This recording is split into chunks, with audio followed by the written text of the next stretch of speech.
Let's delve deep into the issues. We'll take you beneath the surface. Greetings and salutations. My name is Orville Higgins and it's another edition of Fan Central. Talking to the people at the heart of the top sporting stories. Hear from your favorite sportsmen and women and the administrators who work tirelessly to make it all happen. It's a live sports talk. I've written an entire article. Yes. Looking at all the major issues every Tuesday at 9 p.m. It's Fan Central.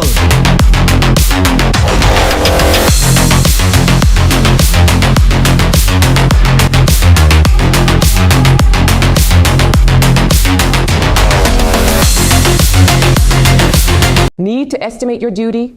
Perform a track and trace? Search for a declaration? Then download the Jamaica Customs mobile app today. The time by the Jamaica Customs Agency is 12 p.m.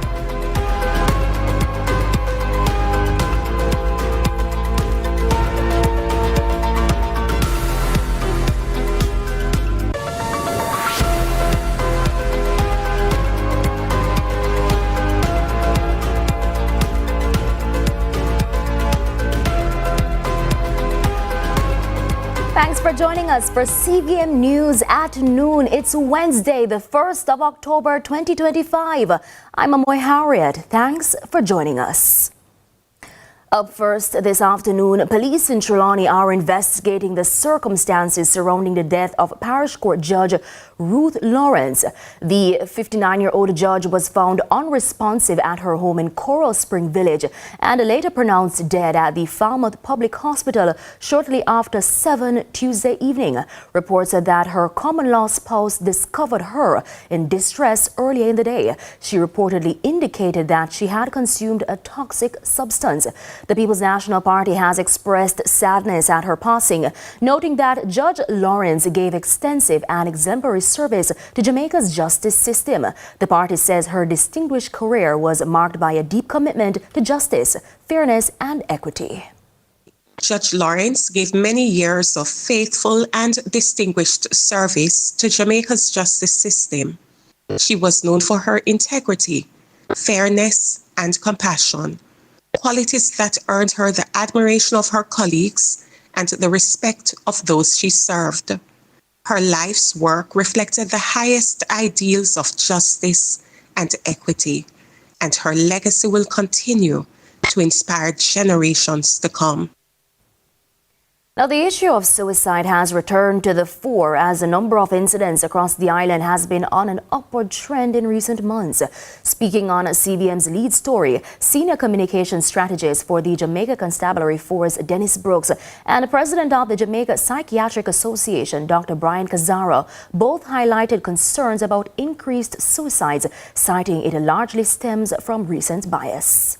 When we look at it in comparative 2024 to 2025, there are fewer people who have committed suicides compared to last year. However, it may feel like there's an increase when we compare this point in the year to earlier in the year, because though there were some cases earlier in the year, it seems that there are a few more cases now. I think that the important thing for us to remember is that, generally speaking, Jamaica does in fact have a relatively low suicide rate on a global scale, and that is something that we should be thankful for. But again, as Mr. Brooks would have highlighted, one death is one too many, and so we need to try and take the measures in place. When we look at it, 29 students aboard a coaster bus escaped serious injuries after the driver lost control and veered off the Williamsfield Main Road in Manchester Wednesday morning.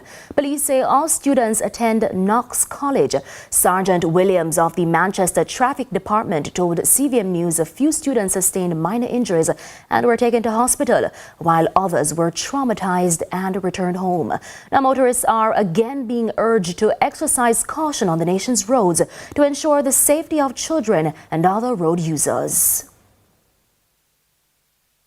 Now, for 2 years, residents of Yallahs St. Thomas have been without their local health center, forced to travel long distances for medical care. But that may soon change as construction is set to begin on the Yallahs Health Center.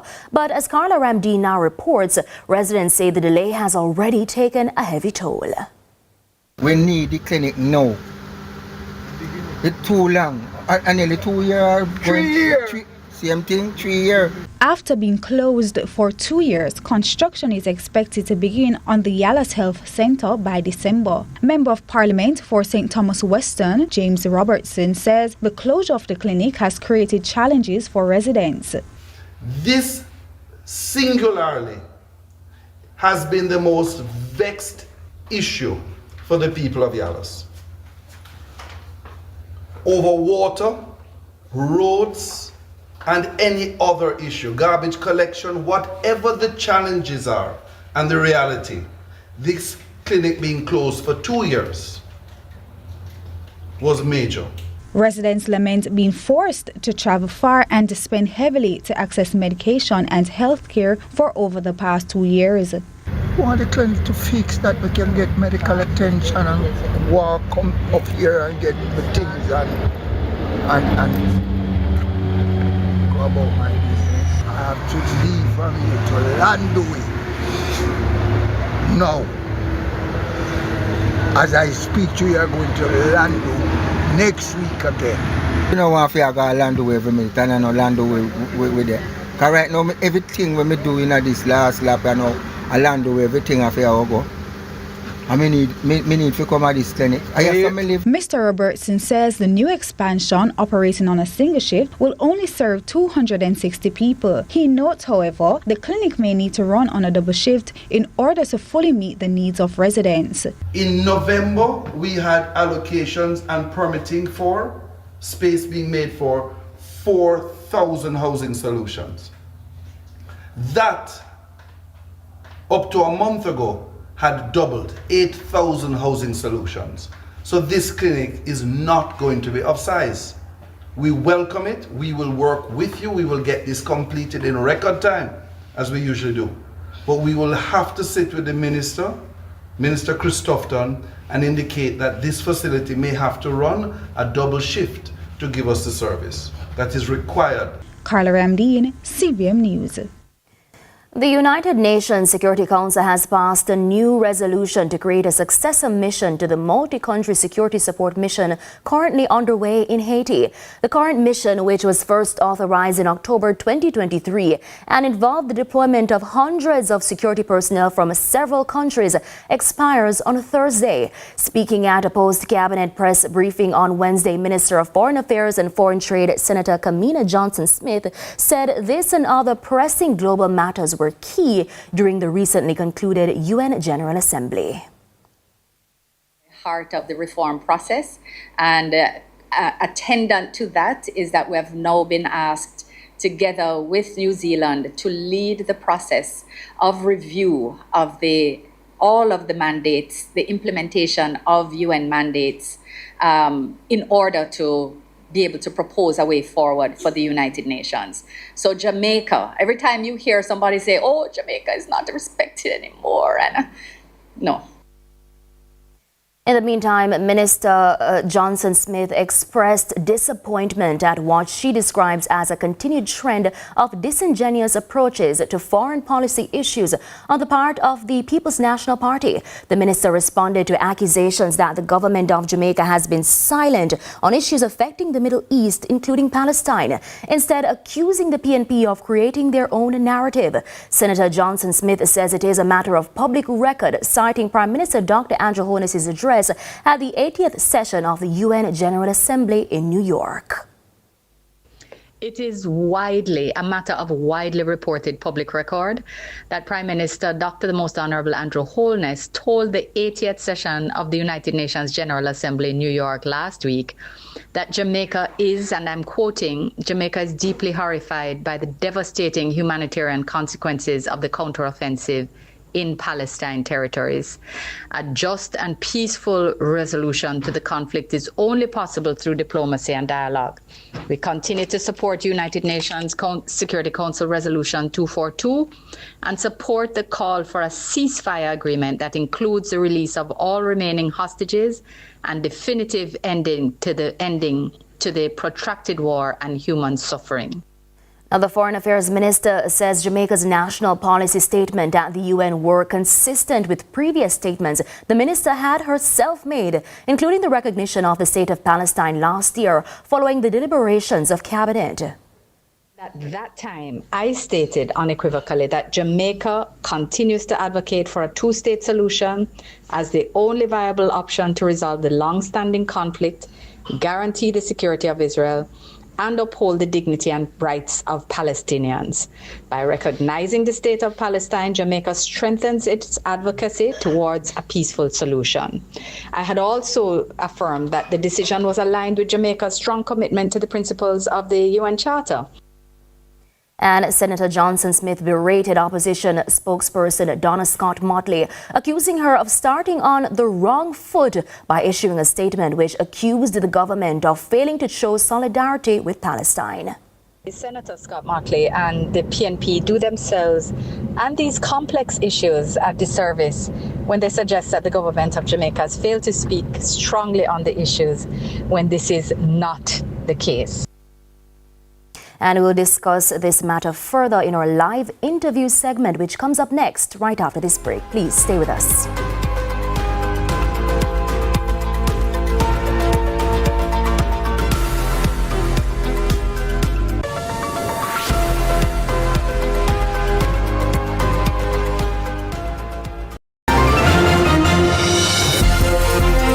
This is Deposit Insurance in a Minute.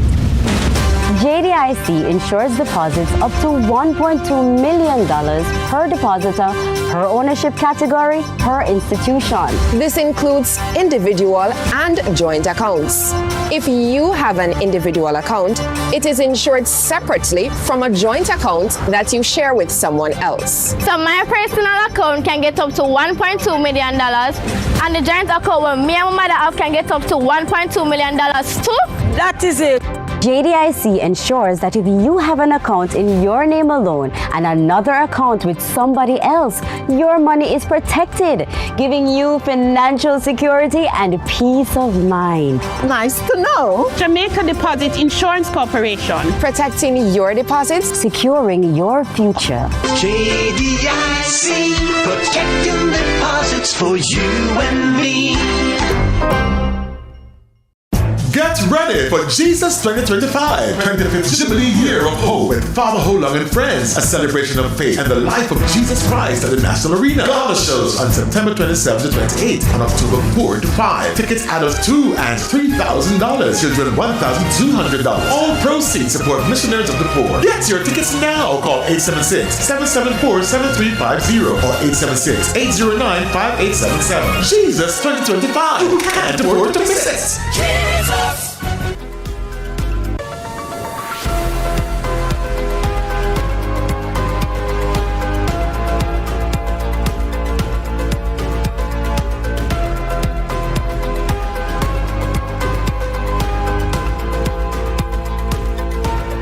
Welcome back to CVM News at noon. Now, Jamaica's position on the Palestine issue is sparking debate.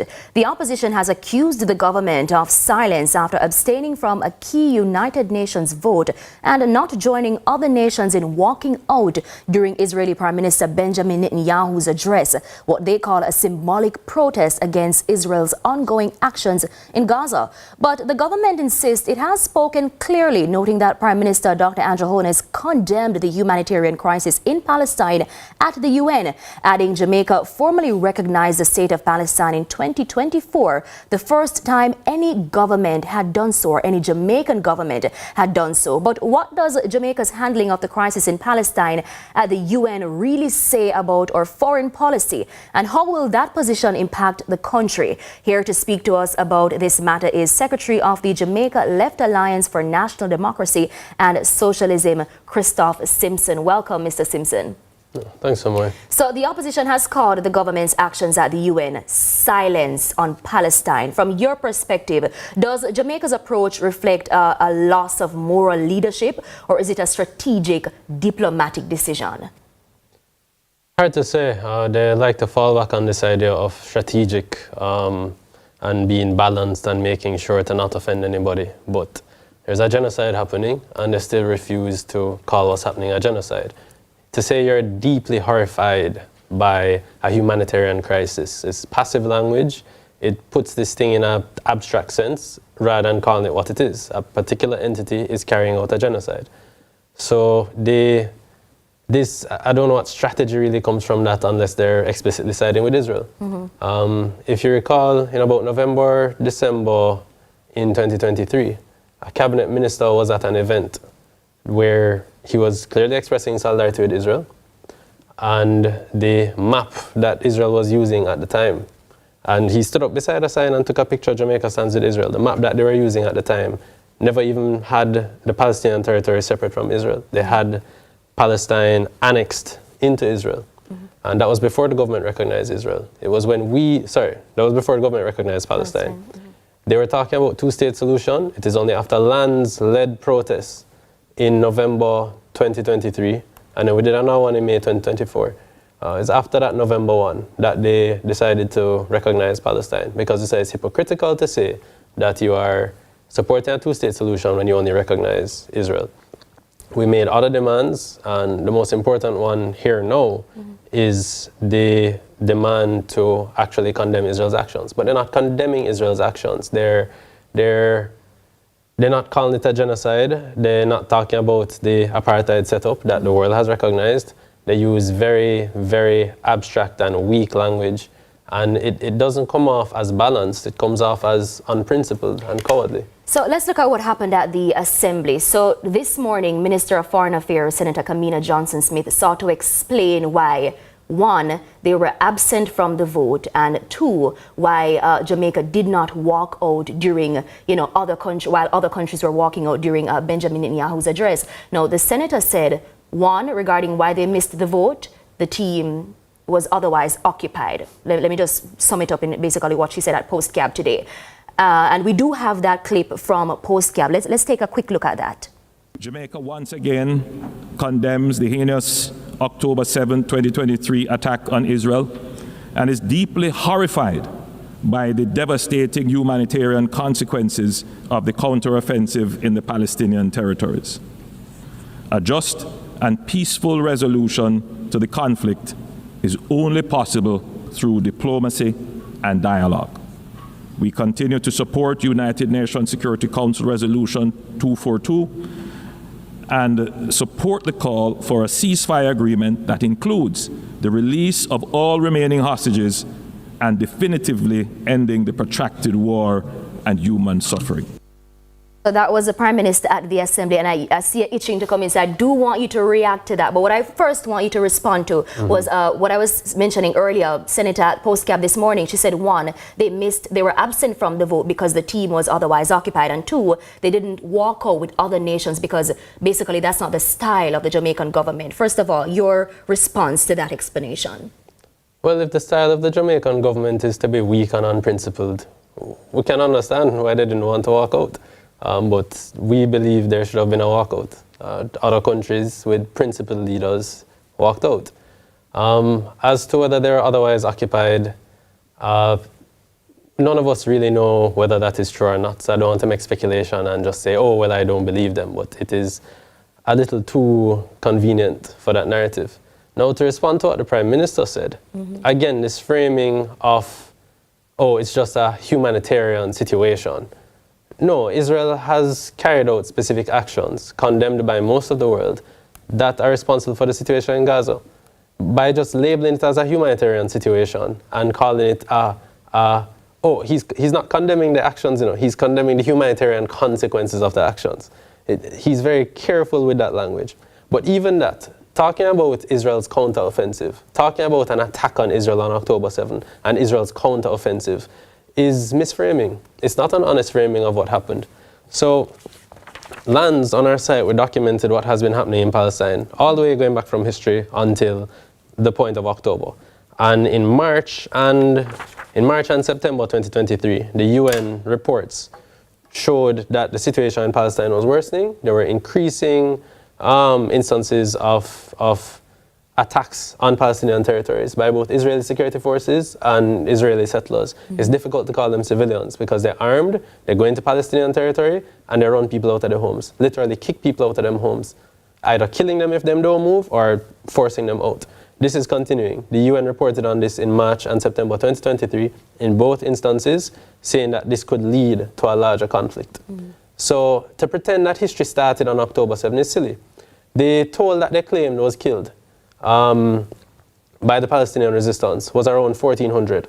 They had to revise that later. It's not so much were killed. And then later on, even Israeli media is reporting now, a lot of those deaths were actually caused by Israeli security forces themselves. The families of the victims are the ones coming out and saying this. And it's a big scandal in Israeli media over the past 2 years. The hostages that the Palestinian resistance took, the numbers are nowhere near the children. I could give numbers for civilians overall. There have been thousands of civilians kidnapped by Israel and held in prisons. And they kidnap children as well, young children, and have them in prisons.